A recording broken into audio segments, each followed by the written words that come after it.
Naughty medieval nuns. Is it all just nunsploitation, or is there some truth behind the sensationalism? In the summer of 1318, Joan of Leeds, a nun from the priory of St. Clement near York, orchestrated a bold escape from her convent life. She abandoned a life of austerity, self-sacrifice, celibacy, and adherence to the rule of St. Benedict, which she had seemingly found difficult to follow. Sounds like a barrel of laughs. If I am ever to enjoy the pleasures of the world, then I must leave this place behind. It's not a choice I have made lightly. To facilitate her escape, Joan pretended to be gravely ill and then staged her own death.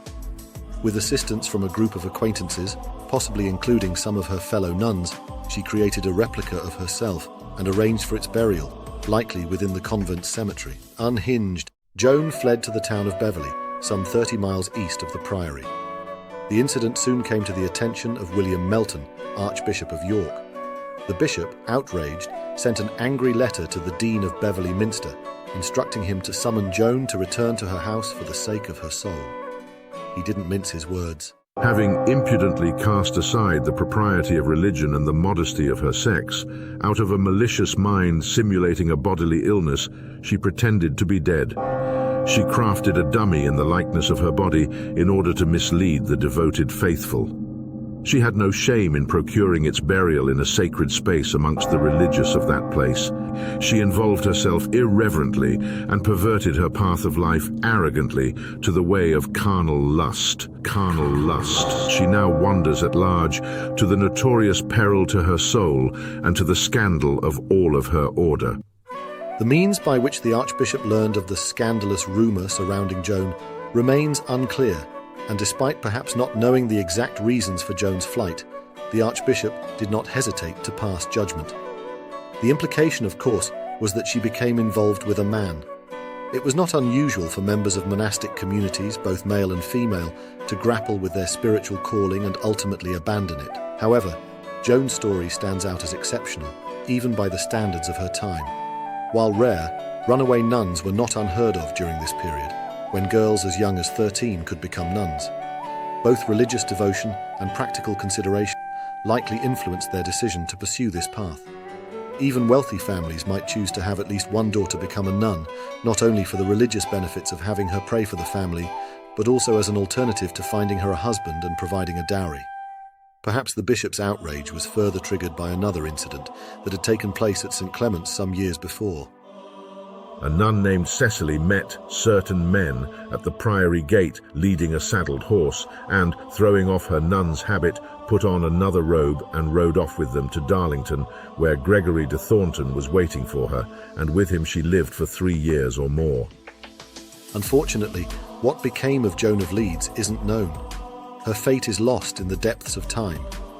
We do know that others who had fled their religious houses soon returned either of their own free will, or sometimes were made to by force.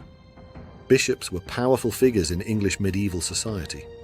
They often wielded extreme political power due to the vast lands and wealth held by the church, and bishops often held political positions in government.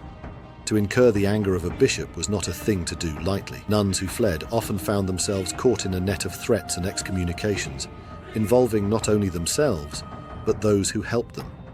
In 1377, when Isabel Clouville, Maud Titchmarsh and Ermentrude Newark, 3 nuns from St. Mary in the Meadows, Northampton, left their convent and went to live in sin in the world, they were excommunicated. Their bishop wrote to the Archdeacon of Northampton, "I order you to summon them to return within a week, and all who received them in their houses or gave them any help and counsel are to be warned to desist within 3 days and to be given a penance. The names of the villages where they were received are to be notified to me, and their aiders and abettors are to appear before me." Some nuns were more determined than others to live their lives away from the confines of the priory. Agnes de Flixthorpe's defiant spirit clashed with the iron will of Bishop Dalderby of Lincoln when she fled St. Michael's, Stamford, in 1309. Dalderby, true to form, issued threats of excommunication against any who aided the runaway nun, but he went further, orchestrating a hunt to track her down.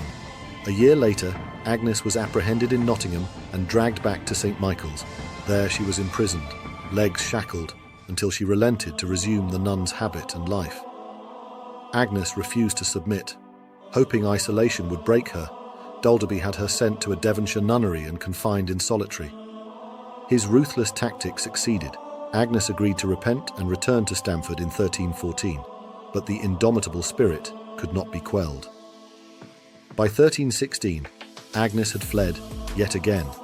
The prioress attempted to conceal the escape, but in 1318 Dalderby issued another excommunication threat, demanding the prioress capture the defiant Agnes once more. Deranged, in 1346 at Nunappleton Priory in Yorkshire, one of the nuns, Catherine de Hugate, was found to be pregnant, with another lay sister there said to have been several times in the same condition.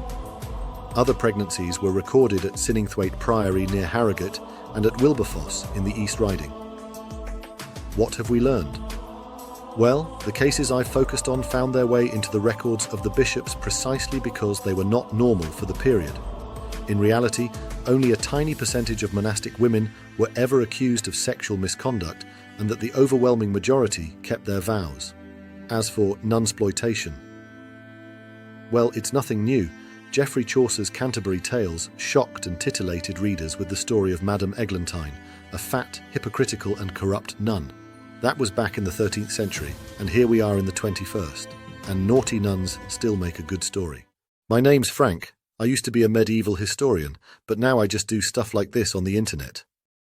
I'm not bitter at all. I've been told I should put the past behind me. Actually, maybe that's not a good idea. Anyway, you get the point. It'd be great if you could hit the like and subscribe buttons. YouTube likes that kind of thing, apparently, and I may get to make more videos. So, we still have a little time left. Let me be a bit weird to fill that up for you. Sorry about that.